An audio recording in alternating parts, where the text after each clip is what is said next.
ఎడారిలో సెలయేర్లు జూలై 13. లేని వాటిని ఉన్నట్టుగానే పిలుచువాడు. రోమా 4:17. అంటే అర్థమేంటి?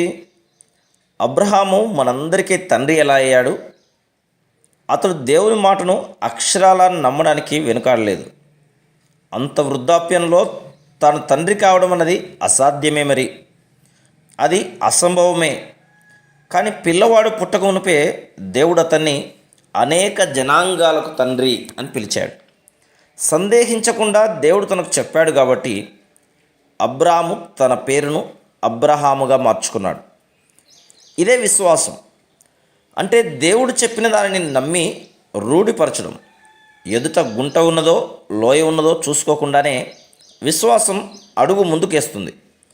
దాని అడుగు చదునైన బండరాతి మీదనే పడుతుంది. దేవుడు నీకు ఏదైనా ఉంది అని చెప్పాడో అది నీకు ఉంది అని నమ్మి ఇతరులతో చెప్పు. ఆయన నువ్వు నమ్మేదంతా వాస్తవం చేస్తాడు. అయితే అది నిజమైన విశ్వాసమై ఉండాలి. దేవునిపైన ఆ విశ్వాసంలోనే నీలో ఉన్నదంతా కేంద్రీకృతం అవ్వాలి. నమ్మిక ద్వారా తప్ప మరి దేని మూలంగానూ జీవించడం ఇష్టపడకండి.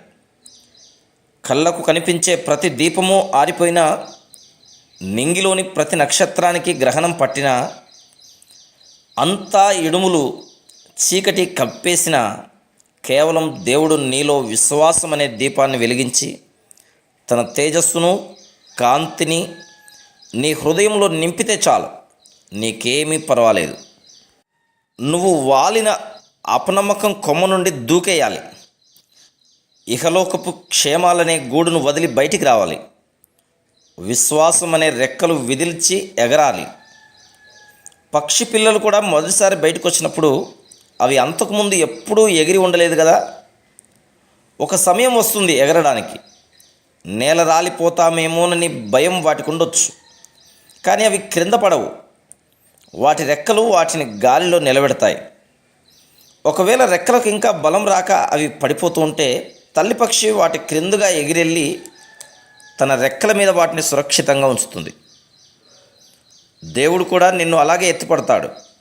కేవలం నమ్మిక మాత్రం ఉంచు, నిన్ను ఆయన ఎత్తి పట్టుకుంటాడు.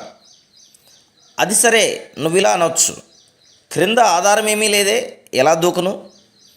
ఆ పక్షి పిల్లకి కూడా ఇదే సందేహం ఉంటుంది కదా. ఏమీ ఎందుకు లేదు, గాలి ఉంది కదా. గాలి మనం అనుకున్నంత బలహీనమైంది కాదు. పక్షుల్ని శూన్యంలో నిలబెట్టేది గాలి కదా. నీకు తెలుసు, దేవుని వాగ్దానాలు మనకున్నాయి. అవి బలహీనమైనవి ఎంతమాత్రమూ కావు. నా బలహీనమైన పేద హృదయానికి అంత శక్తి కలుగుతుందని నాకు అనిపించడం లేదు. ఏమిటి, దేవుడు అన్నాడా? శోధనలకు గురై లొంగిపోయే నా ప్రవృత్తి సంఘర్షణలో జయశీలిగా నిలబడగలదని దేవుడు నిజంగా మాటిచ్చాడా? గజగజ వణికిపోతున్న హృదయానికి శాంతి దొరుకుతుందని అన్నాడా? నిజంగా అని ఉంటే అది అబద్ధం కానేరదు కదా.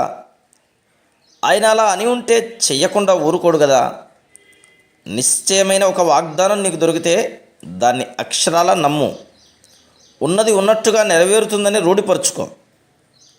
ఈ ప్రమాణ వాక్యం నీ పక్షాన ఉంది. వాక్యమే కాదు, ఆ వాక్యాన్ని పలికిన దేవుడే నీకున్నాడు. నిజంగా చెబుతున్నాను, ఆయన్ని నమ్ము. Praise the lord.